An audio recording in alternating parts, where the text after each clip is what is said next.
Bismillahirrahmanirrahim. Assalamualaikum warahmatullahi wabarakatuh.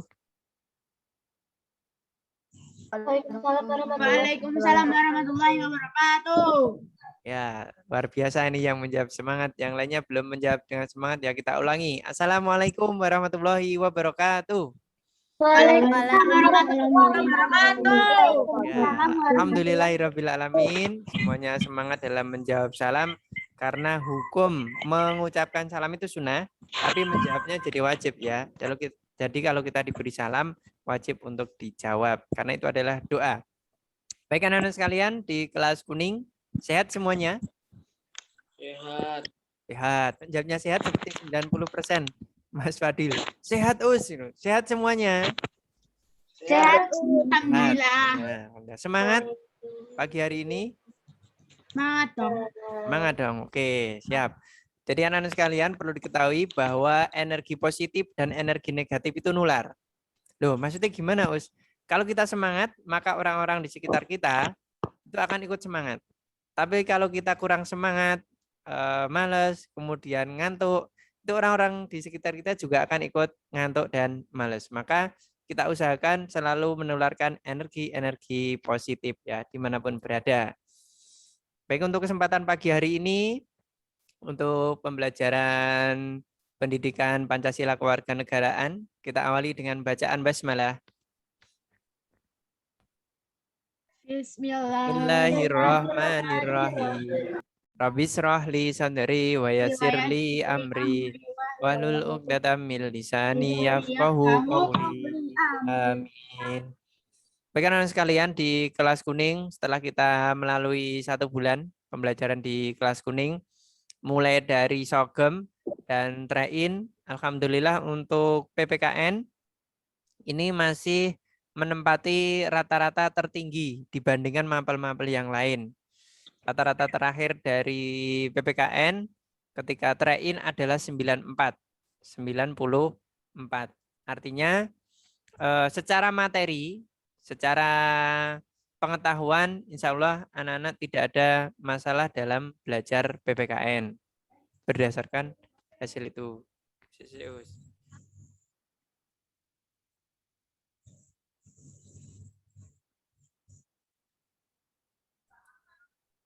Sebentar ya Ustadz, menjadikan Ustadz co-host dulu.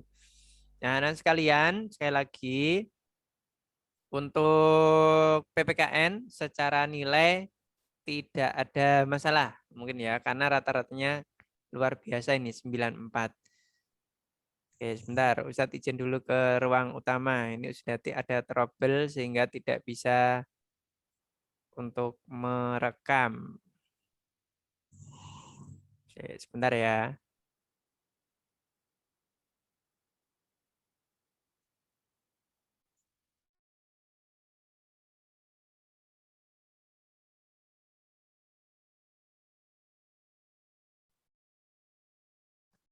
Sampun, Us.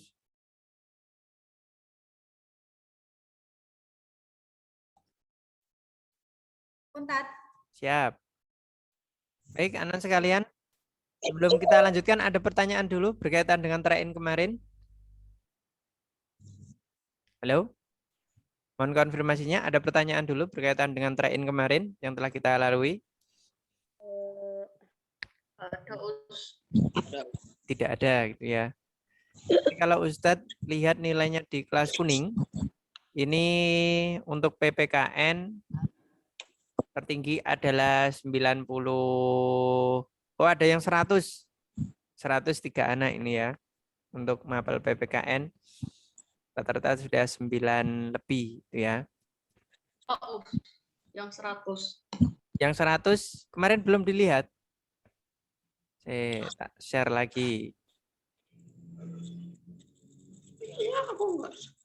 Untuk yang 100 di mapel PPKN, ini kan PPKN yang warna pink ini ya. Trein itu yang tabel ketiga ini. Ada Mas Akma Alvaro, kemudian Mbak Nada Naufa, sama Mbak Kalista. Itu yang nilainya 100 untuk Trein. Yang lainnya ada yang 96, 96, 98, 96, 90. Kemudian ya rata-rata 96, 98, 90, 92. Itu untuk secara nilai. Untuk soal train kemarin, menurut anak-anak tipenya bagaimana? Sedang, biasa, atau terlalu gampang mungkin? Sedang. Terlalu susah. Terlalu Ya, susah. biasa. PPKN loh, bukan IPS loh. Terlalu biasa. Terlalu biasa. Oke, karena untuk PPKN memang soalnya berkaitan dengan aplikasi ya. Aplikasi kehidupan sehari-hari dari kita semuanya. Perlu dibahas dulu untuk soal train? Tidak. Oke, tidak perlu ya, karena sudah tahu jawabannya yang benar dan yang salah. Baik, anak-anak sekalian, untuk pagi ini kita akan belajar salah satu penerapan ayat Al-Quran. Anak-anak bisa membuka di Al-Quran surat Al-Hujurat. Coba. Yang di sampingnya ada Al-Quran bisa dibuka. Yang ada Al-Quran.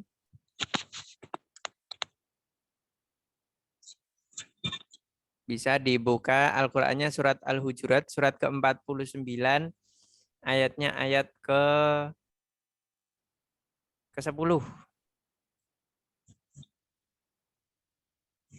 Kita akan belajar penerapan dari ayat itu ya. Surat Al-Hujurat, ayat 49, maaf, ayat ke-10. Suratnya ke-49. Ada yang siap membacakan? Yang sudah ketemu?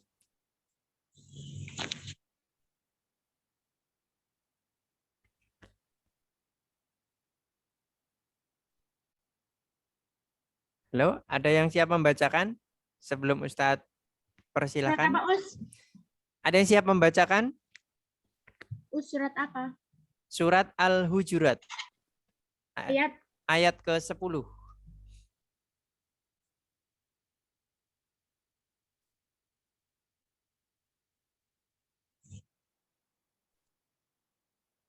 Silakan yang mau membacakan. Tidak usah malu-malu. Ambil kesempatan. Siapa? Kesempatan tidak akan datang 2 kali ya. Silakan. Barangkali kalau malu raise hand dulu.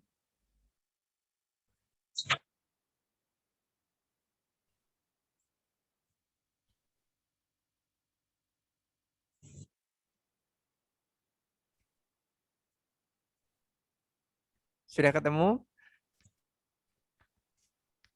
Sudah, Us. Oke, ada yang siap membacakan? Siapa? Ustadz butuh 2 orang. Yang satu nanti membacakan ayatnya, yang satu membacakan terjemahannya. Yang membacakan ayatnya siapa? Mau raise hand? Ayo, ayo, ayo. Tidak ada. Aku dat. Ditunjuk aja tuh. Oh ya, ini sudah ada yang raise hand. Sama yang mencalonkan diri. Mbak Cici sama Mbak V. Mbak Cici membacakan ayatnya. Ya, silakan Mbak Cici. Bismillahirrahmanirrahim. Innamal mu'minuna ikhwatun fa'aslihu baina akhawaykum wa taqullaha la'allakum turhamun. Baik, terima kasih Mbak Cici. Terjemahannya Mbak V. Sesungguhnya orang-orang mukmin itu bersaudara, karena itu damaikanlah antara kedua saudara-saudaramu yang berselisih dan bertakwalah kepada Allah agar kau mendapatkan rahmat.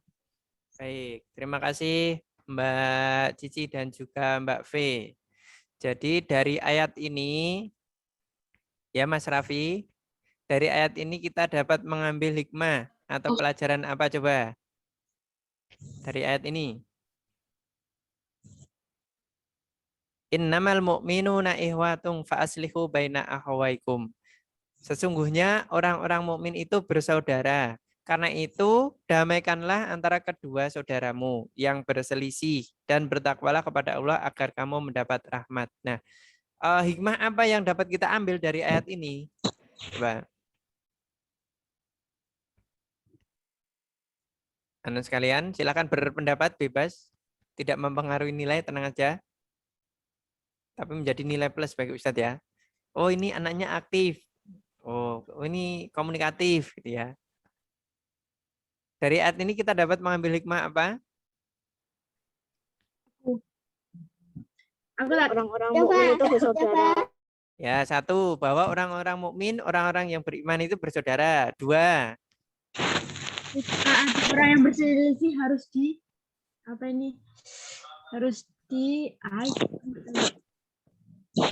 jika ada orang yang didamaikan. berselisih harus didamaikan. Yang ketiga,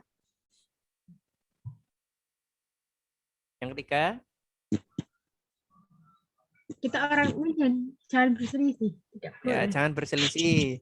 Yang ketiga ini ya, bertakwalah kepada Allah agar mendapatkan rahmat. Jadi setelah kita itu menyadari bahwa sesama muslim bersaudara, kemudian mendamaikan orang-orang yang berselisih, teman kita yang berselisih, saudara yang berselisih, mungkin ada keluarga yang berselisih, maka kita diminta untuk bertakwa kepada Allah agar mendapatkan rahmat. Oke.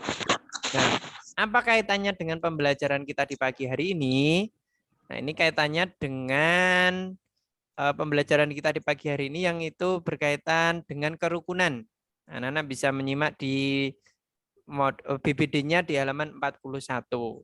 Kerukunan. Jadi kerukunan itu erat kaitannya dengan surat Al-Hujurat ayat ke-10 ini. Bahwa kita semuanya ini bersaudara, sama muslim bersaudara. Nah, maka ketika kita mengetahui ada teman yang berselisih, kita hendaknya mendamaikan. Ada yang pernah punya pengalaman mendamaikan teman yang berselisih? Halo? Waktu masuk luring kemarin? Kalau di tempatnya Ustadz, anak-anak kecil yang sekarang menjadi belajar daring di rumah, itu salah satu efeknya adalah bolo-bolonan. Tahu bolo-bolonan? Iki boloku, ini boloni kono, kamu temanku, kamu temannya sana. Akhirnya apa terjadi? Kelompok A dan kelompok B. Biasanya anak putri yang seperti ini ya. Jadi ketika sudah berteman dengan beberapa orang sini, tidak mau berteman dengan yang sana. Atau ketika sudah berteman dengan teman yang satunya, tidak mau berteman dengan yang sini. Akhirnya apa? Memudahkan terjadinya perselisihan. Ada timbul rasa curiga. Nah, maka kita di masa daring ini kita upayakan untuk selalu rukun. Ini yang keluarganya atau punya saudara, kakak atau adik lebih dari satu ada? Ada beberapa. Ini ya. Kalau pengalaman pribadinya itu selalu rukun atau kadang ada perselisihan-perselisihan? Coba satu-satu sih dari Mbak Nova. Selalu rukun atau kadang-kadang berselisih Mbak Nova? Kadang-kadang berselisih. Kadang-kadang berselisih, kadang-kadang rukun. Mbak Humaira? Sering Sering berkelahinya. Ya, tapi kadang habis itu langsung baikan. Langsung baikan. Oke, yang lain tadi siapa tuh Mas Danindra?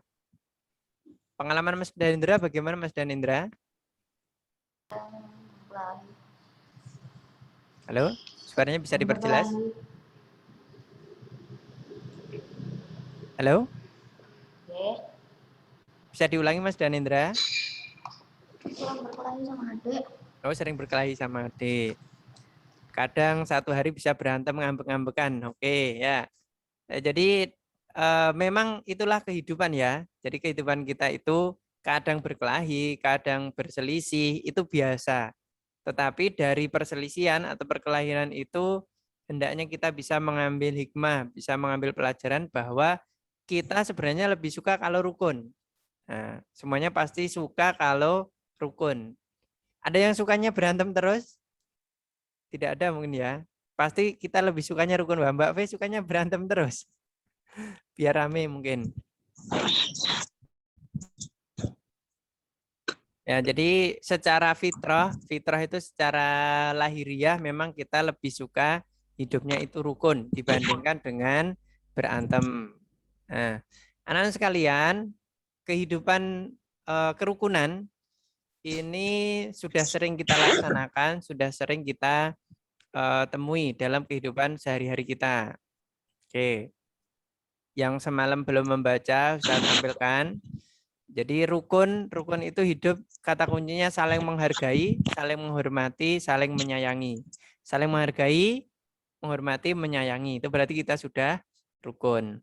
Nah, kira-kira kalau kita rukun itu banyak manfaatnya atau banyak kerugiannya? Kalau kita rukun. Banyak manfaatnya. Banyak manfaatnya. Loh, ada iklan telolet gitu tadi ya. Gak apa-apa. Kalau kita rukun pasti banyak manfaatnya. Bangsa Indonesia ini bisa melaksanakan proklamasi itu karena adanya kerukunan dari para pejuang. Kalau para pejuang egois, semuanya pengen mencapai keinginan sendiri-sendiri, pasti tidak akan ada proklamasi. Tapi karena rukun itu kadang kita harus mengalah ya. Nah, jadi kalau kita rukun, kadang juga harus mengalah, maka bisa melaksanakan proklamasi. Oke, coba manfaat kerukunan yang dirasakan oleh masing-masing anak. Ustadz pengen dengar suaranya ini. Pasti kan berbeda-beda ini. Dari Mas Fahri. Mas Fahri. Halo Mas Fahri. Sambil Ustadz cek yang belum mengaktifkan kamera. Mas Fahri. Ya, Us. Kalau Mas Fahri merasakan manfaat kerukunan itu apa Mas Fahri? Kerukunan ya. Menurut Mas Fahri manfaatnya apa bagi Mas Fahri? Nggak tahu, Us. Enggak tahu, belum pernah merasakan. Di lingkungannya rukun atau kurang rukun? Rukun gotong royong lah. Ya, rukun. Mudah gotong royong. Baik, terima kasih Mas Fahri. Mbak Sakila. Halo Mbak Sakila. Kalau Mbak Sakila merasakan manfaat rukun itu apa Mbak Sakila? Manfaatnya bagi Mbak Sakila?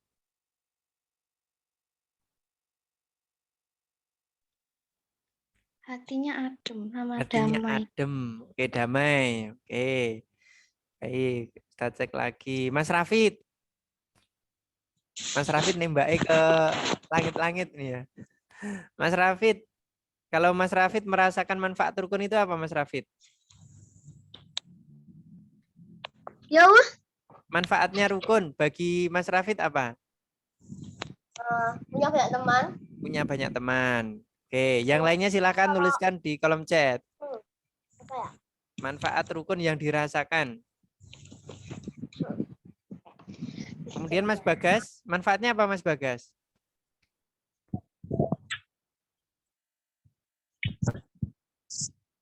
Halo Mas Bagas. Kalau Mas Bagas merasakan manfaat rukun itu apa Mas Bagas? Saling tolong menolong. Saling tolong menolong, mudah tolong menolong. Oke. Nah, anak-anak sekalian, kalau kita hidup bertetangga, hidup baik di perumahan ataupun dimanapun, pasti kerukunan ini banyak manfaat ya. Ini suasana menjadi tentram dan damai. Oke. Apalagi di masa-masa sekarang, di masa-masa pandemi ini sangat terasa ya. Ketika seseorang itu mengalami, kemarin contohnya di tetangganya Ustadz, ada yang positif, kemudian dia harus karantina mandiri di rumah atau isoman. Karena bapaknya ini suka rukun dengan tetangga, suka hidup menghargai tetangga, tanpa meminta bantuan pun warga sekitar sudah dengan sukarela memberikan bantuan. Nah, ini jadi sangat terasa. Jadi manfaat hidup rukun itu akan selalu terasa baik sekarang ataupun di masa yang akan datang. Ini suasana menjadi tentram, mendapatkan bantuan ketika kesulitan. Oke. Kemudian anak-anak pernah mengikuti atau barangkali ada keluarganya, mohon maaf, yang meninggal, saudaranya, sanak saudaranya yang meninggal. Ada? Atau di tetangganya ada yang pernah meninggal? Ada. Ya. Ketika ada seorang tetangga yang meninggal, kira-kira apakah yang punya rumah itu harus ke rumah satu-satu, Pak, tolong, ini ibu saya meninggal, Pak, ini saudara saya meninggal. Apakah harus seperti itu? Tidak. Tidak. Apa yang terjadi? Kita yang sana. Nah, warga dengan sukarela berdatangan ketika ada warga salah satu kampung itu yang meninggal. Itu kenapa? Tadi mempererat persatuan dan kesatuan. Jadi dengan kita rukun, itu tetangga itu mau menolong, tidak berpikir panjang. Nah, itu manfaat rukun ya. Tadi saling tolong menolong, memperluas pergaulan, temannya banyak, kemudian menciptakan keharmonisan, itu sangat terasa. Maka apapun yang terjadi, misalkan kita berbeda pendapat atau berbeda pilihan politik atau berbeda pandangan, kita usahakan untuk selalu hidup rukun. Itu. Oke, insya Allah semuanya sudah merasakan bagaimana manfaat dari hidup rukun. Kemudian yang selanjutnya, anak-anak juga sudah menerapkan ya untuk hidup rukun. Sudah menerapkan semuanya di rumah? Halo? Sudah. Sudah, alhamdulillah. Nah, ini di modul ini contoh saja, contoh beberapa penerapan hidup rukun. Barangkali ada yang lain, silakan. Ini hanya contoh, beberapa contoh penerapan hidup rukun. Baik itu di rumah, sekolah, ataupun di masyarakat. Contoh paling mudah kalau kita hidup rukun di rumah, suka bermain bersama dengan adik ataupun dengan kakak. Makan bersama keluarga, itu kan luar biasa ya. Ngaji bersama keluarga. Jadi suasana pandemi ini menjadikan kita lebih banyak bersama keluarga. Maka harus dinikmati ya. Kemudian contoh rukun di sekolah. Nah, ini yang mungkin di masa daring ini belum bisa terlaksana ini ya. Piket bersama. Nah, ada yang sudah rindu dengan kelasnya? Aku. Ya. Terakhir kali anak-anak merasakan simulasi PTM di kelas 5 kemarin ya. Ini alhamdulillah Kota Solo masuk di level 3. Nah, kita berdoa bersama semoga di waktu-waktu dekat ini kita bisa PTM, bisa simulasi PTM ataupun nanti bisa bertatap muka meskipun masih terbatas itu ya. Oke, kemudian yang belum bisa kita lakukan lagi berbagi kue dengan teman. Kalau dulu biasanya Ustadz masih ingat ada yang syukuran hari lahirnya ataupun syukuran mendapat dari bepergian, itu berbagi dengan teman-teman. Kemudian hidup rukun di lingkungan masyarakat, kerja bakti. Ada yang pernah ikut kerja bakti sebelum pandemi kemarin? Pernah punya pengalaman ikut kerja bakti di perumahannya? Belum? Ini orang tua biasanya ya. Oke, kemudian rapat RT juga orang tua, membantu tetangga yang terkena musibah, insya Allah sudah ini ya. Baik, itu untuk materi berkaitan dengan kerukunan. Silakan jika ada pertanyaan berkaitan dengan kerukunan. Ustaz persilakan. Halo. Mbak Fe nulis apa kok? Ini tidak ada nulis kok. Dari tadi nulis-nulis. Ya, katanya kalau jelasin harus dirangkum, kata Oh, Mama. seperti itu. Siap. Tak kira nulis apa. Yang lain ada pertanyaan berkaitan dengan kerukunan? Sudah rukun semuanya ya?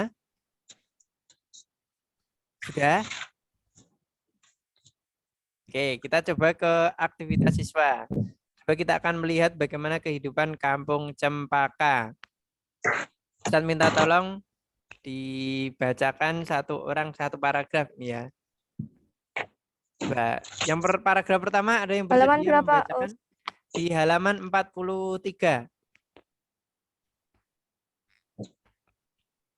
Bagaimana kehidupan di kampung Cempaka, salah satu kampung. Ini kampung gambaran kampung imajinatif mungkin ya. Ada yang mau membacakan? Oke, Mbak Cici lagi Aku, Us. paragraf 1. Mbak Cici paragraf 1, Mbak Nova paragraf 2. Coba Mbak Cici. Kampung Cempaka adalah sebuah kampung transmigran. Warganya berasal dari berbagai daerah padat di Pulau Jawa. Hal itu menjadikan mereka perbedaan suku maupun agama. Oke, terima kasih Mbak Cici. Lanjut Mbak Nova. Di kampung Cempaka hiduplah 5 orang sahabat. Ada Asna yang berdarah Sunda, Utami dari Banyuwangi, Tony seorang anak etnis Tionghoa yang sebelumnya tinggal di Semarang, Wande dari suku Tengger di Jawa Timur, dan Marta anak seorang pendata yang dahulu tinggal di Solo. Di kampung Cempaka rumah mereka bersebelahan dan mereka pergi ke sekolah yang sama. Itu sebabnya mereka sangat akrab. Mereka suka bermain bersama dan sering menghabiskan waktu di rumah satu sama lain. Oke, paragraf 3. Baru tadi. Ya, Mas Radwa. Enggak. Paragraf 3. Langsung. Ya, Mbak Humi paragraf 3. Nanti Mas Rafid paragraf 4. Silakan Mbak Humi.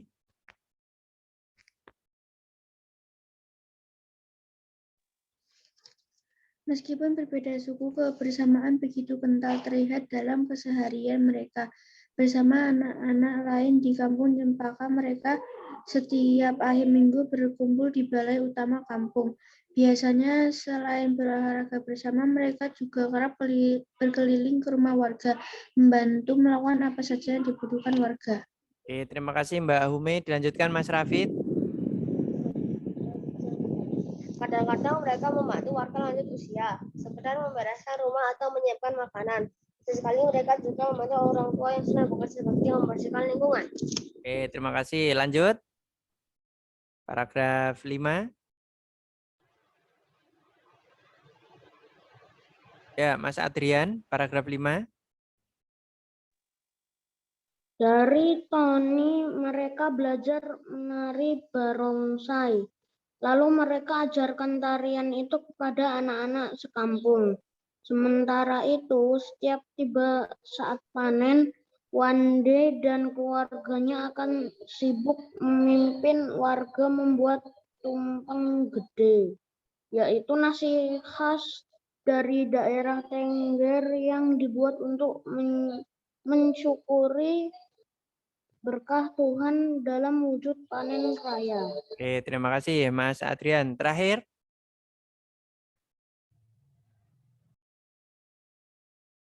Mbak Humaira, oke silakan. Tadi mau mengaktifkan mic-nya.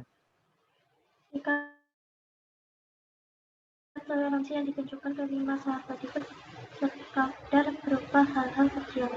Hal kecil dalam keseharian itulah yang mencerminkan kehidupan Bhinneka Tunggal Ika di kampung Cempaka yang kaya akan perbedaan. Mereka hidup damai berdampingan dengan terus saling menjaga. Oke, terima kasih Mbak Humaira dan teman-teman yang sudah membacakan. Oke, dari paragraf pertama ini kita tahu bahwa kampungnya ini letaknya di mana ini?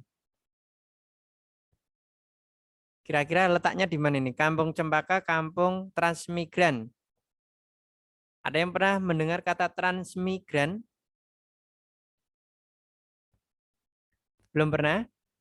Transmigran itu perpindahan penduduk dari pulau satu ke pulau yang lainnya. Kalau di sini kan dari Pulau Jawa ke Sumatera biasanya. Jadi transmigrasi, berpindah. Nah, jadi di kampung ini ada 5 suku yang berbeda, hidup berdampingan ya di kampung Cempaka. Kemudian dari paragraf 2 yang dapat kita ambil intisarinya apa di sini? Menceritakan tentang apa paragraf 2? Walaupun berbeda-beda tetap rukun. Ya, walaupun dari suku yang berbeda, mereka tetap hidup bersama. Paragraf 3 menceritakan tentang apa? Mic-nya langsung diaktifkan. Paragraf 3 menceritakan tentang apa?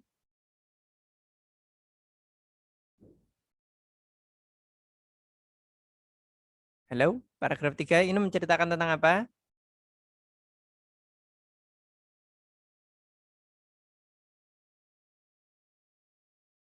Meskipun berbeda suku, kebersamaan. Ya, jadi kebersamaannya sangat terlihat ya di paragraf 3 ini. Kemudian di paragraf 4, menceritakan tentang apa?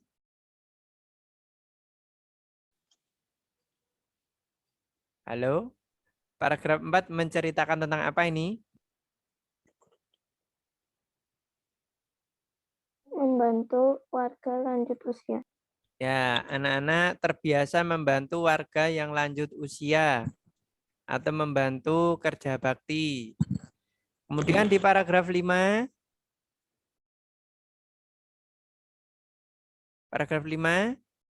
menceritakan tentang apa?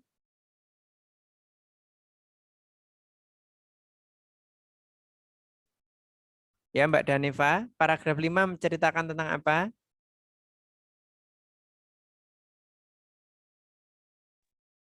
Perayaan adat yang berbeda. Gimana? Bisa diulangi, suaranya kurang kencang. Perayaan adat yang berbeda. Ya, dari kebudayaan yang berbeda ya. Di sini ada kebudayaan dari Tony dan juga kebudayaan dari Wande. Nah, kemudian paragraf terakhir menceritakan tentang toleransi. Nah, coba kita dari bacaan ini tadi, kalau kita aplikasikan ke soal latihannya. Coba nomor 1. Manfaat perbedaan dalam masyarakat itu apa? Apa manfaat perbedaan dalam masyarakat? Berdasarkan bacaan ini tadi. Ternyata perbedaan ada manfaatnya. Lah, apa manfaat perbedaan dalam masyarakat? Mbak Kansa? Menurut Mbak Kansa, manfaat perbedaan dalam masyarakat apa Mbak Kansa? Sikap toleransi tercipta. Agar menumbuhkan rasa saling menghargai. Ya, dapat menumbuhkan rasa saling menghargai. Dapat tercipta toleransi tadi dari Mbak Nova. Yang lain? Manfaat perbedaan?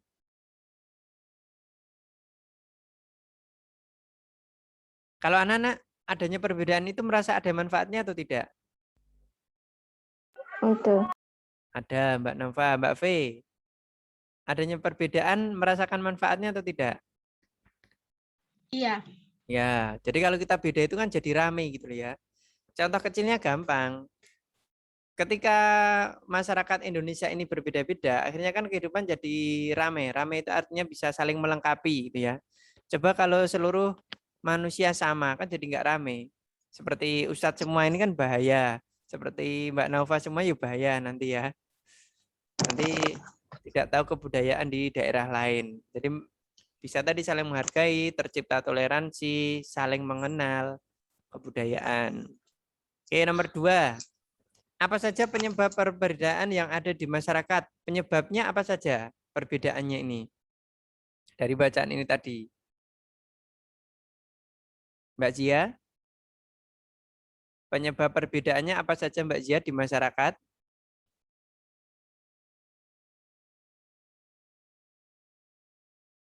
Terus mau izin ke kamar mandi. Oh, oke, silakan. Yang lain, perbedaannya apa? Penyebab perbedaan dari bacaan ini tadi.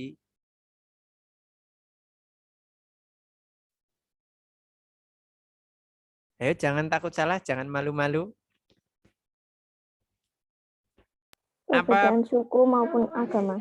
1, penyebab perbedaan adalah suku. 2, agama. Kemudian ketiga apa? Tempat geografis tempat tinggal. Ya, tempat tinggalnya. Terus, apalagi? Keadaan geografis. Yang menyebabkan perbedaan di masyarakat biasanya apa? Suku, agama, keadaan geografis. Terus? Budaya termasuk nggak, Tat? Budaya juga termasuk penyebab perbedaan.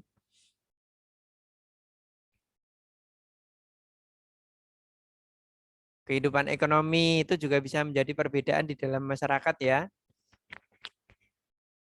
Tapi yang paling mempengaruhi biasanya adalah agama, budaya, kemudian keadaan geografis tempat tinggal, latar belakang suku, itu mempengaruhi perbedaan di masyarakat. Oke. Nomor 3. Bagaimana cara bergaul dalam perbedaan latar belakang budaya? Coba ada yang punya pengalaman?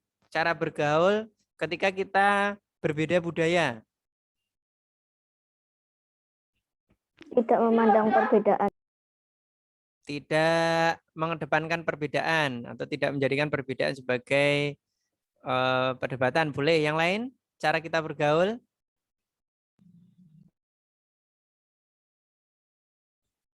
Barangkali yang punya saudaranya dari pengalaman ada yang tinggal di Sunda, ada yang tinggal di Jakarta, di Jawa Timur, atau di luar Jawa. Cara bergaulnya bagaimana? Menggunakan bahasa Indonesia. Ya, bisa menggunakan bahasa nasional atau bahasa Indonesia. Terus, Menghargai perbedaan tersebut. gimana Mbak Cici? Menghargai perbedaan tersebut. Ya, menghargai perbedaan budaya. Mbak V, Aku lupa tadi aku mau jawab apa. lupa. Cara bergaul ketika menemui perbedaan latar belakang budaya.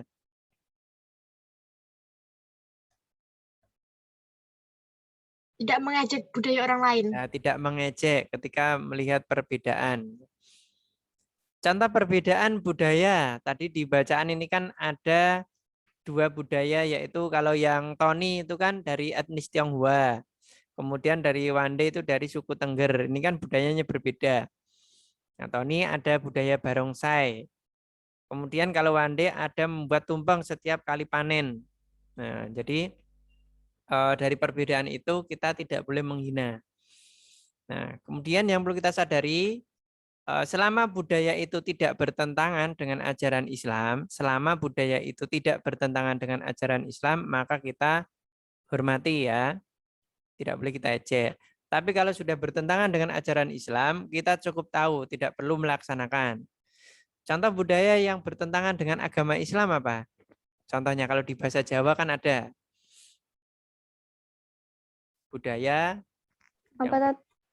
contoh budaya tapi bertentangan dengan ajaran Islam.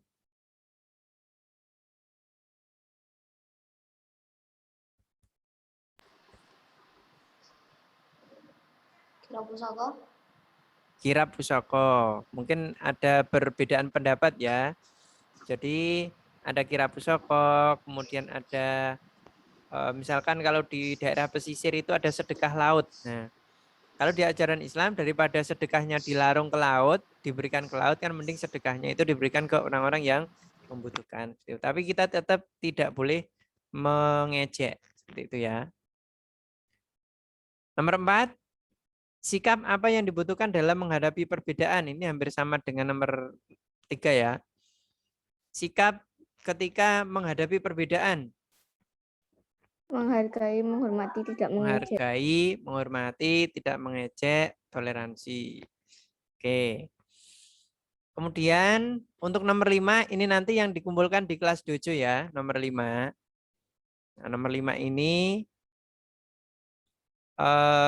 kesimpulan tentang hidup rukun, perbedaan dalam bagan. Ini nanti teknisnya anak-anak yang pertama menuliskan perbedaan yang pernah ditemui di lingkungan sekitarnya. Perbedaan apa yang ada di tempat tinggalnya. Kemudian menyikapi perbedaan itu bagaimana anak-anak lakukan. Pasti ini nanti kan berbeda-beda. Kemudian manfaat dari hidup rukun. Manfaatnya setelah menyikapi perbedaan itu kan tercipta rukun. Nah, manfaat menurut anak-anak apa nanti? Nah, ini yang di kelas dojo yang nomor 5 saja yang dikirimkan. Ya, jadi perbedaan yang ditemui atau yang ada di lingkungan sekitarnya, perbedaan apa saja, kemudian menyikapinya bagaimana, kemudian manfaat yang didapatnya. Aku tidak pernah menemui perbedaan, berarti tidak pernah keluar rumah mungkin ya. Atau kalau tidak pernah keluar rumah, bisa yang ada di dalam rumah. Perbedaan kesukaan, aku sukanya artis Inggris, kakakku sukanya Perancis. Nah, itu kan perbedaan. Negara juga perbedaan, Tat. Apa? Kalau negara itu juga perbedaan, bukan? Iya, termasuk perbedaan. Oke. Keluargaku ada yang merantau ke Perancis. Keluargaku satunya kuliahnya di Australia. Kan juga perbedaan. Perbedaan nanti, perbedaan budaya. Oh, aku sukanya SBT, yang satu sukanya BTS. Nah, itu kan menjadi perbedaan gitu ya. Nah, itu nanti menyikapinya bagaimana? Nah, dituliskan. Kemudian manfaatnya apa? Oke, itu untuk yang dikumpulkan di kelas dojo. Untuk yang latihan soal pengayaan sudah dikerjakan ini? Pasti sudah ini ya. Nah, kita jawab bareng-bareng yang sudah mengerjakan. Nomor 1. Siapa yang mau menjawab nomor 1?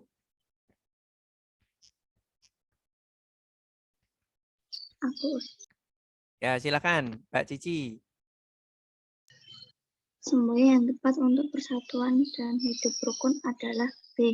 Bersatu kita teguh, bercerai kita runtuh. Ya, bersatu kita teguh, bercerai kita runtuh. Kalau yang A ini artinya apa? Sekali merengkuh dayung, 2-3 pulau terlampaui. Pernah dengar ini ya? Di bahasa Indonesia ini, sekali merangkuh dayung, 2-3 pulau terlampaui. Ada yang pernah mendengar makna semboyan ini? Sekali melakukan pekerjaan yang lain ikut tertangani. Gambarnya seperti itu. Sekali merdeka tetap merdeka, hidup atau mati. Ini pentingnya kemerdekaan. Sambil menyelam minum air. Sambil ini hampir sama dengan yang pertama ya. Sambil melakukan aktivitas ini juga dia belajar gitu misalkan. Nomor 2. C. C. Memeragakan tarian daerah. Nomor 3. Rangku alu. Pernah main rangku alu? Rangku alu apa tadi emangnya? Belum pernah memainkan rangku alu? Nggak tahu Belum.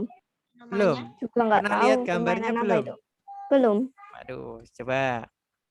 Ini permainan yang asik sekali ya. Karena ini membutuhkan konsentrasi dan kerjasama ini. Kalau nggak konsentrasi nih kakinya bisa kejepit. Nah ini gambarannya. Pakai bambu. Yang pakai bambu itu bukan? Ya. Pakai bambu, bambunya berjumlah 1, 2, 3, 4. Nanti ada satu orang yang loncat-loncat. Kemudian yang lain menggeser bambunya. Nah ini kalau tidak ada kerjasama dan konsentrasi, bisa-bisa kakinya kejepit terus ini ya. Ini maka membutuhkan kerjasama dan konsentrasi untuk rangku alu. Nah maka di permainan rangku alu ini mengutamakan nilai-nilai apa ini? Persatuan dan kerjasama. Ya, persatuan dan kerjasama. 4. Cara menciptakan keharmonisan dalam perbedaan. C. Menghargai teman yang berbeda suku. 5. C. Penerapan hidup rukun di lingkungan sekolah. Tidak membeda-bedakan teman. Insya Allah anak-anak SDPK khususnya kelas 6 sudah menerapkan rukun ya. Nomor 4 apa? Nomor 4 tadi adalah C. Menghargai teman yang berbeda suku. Oke.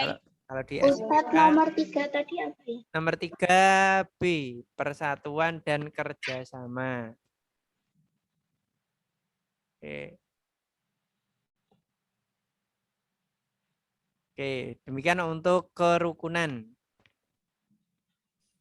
Selanjutnya nanti anak-anak bisa mengisi yang lambar capaian ini, ya atau tidak. Kemudian ini coba umpan balik. Setelah kita belajar dan sama-sama menyelesaikan tugas, ini perasaannya bagaimana ini? Senang, biasa, atau sedih? Senang. Jujur loh ya. Jujur. Jujur, siap. Biasa. Biasa. Ngantuk. Sedih. Sedihnya kenapa Mas Raffi? Nggak bisa tatap muka.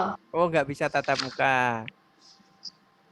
Tenang, insya Allah ini secepatnya ya.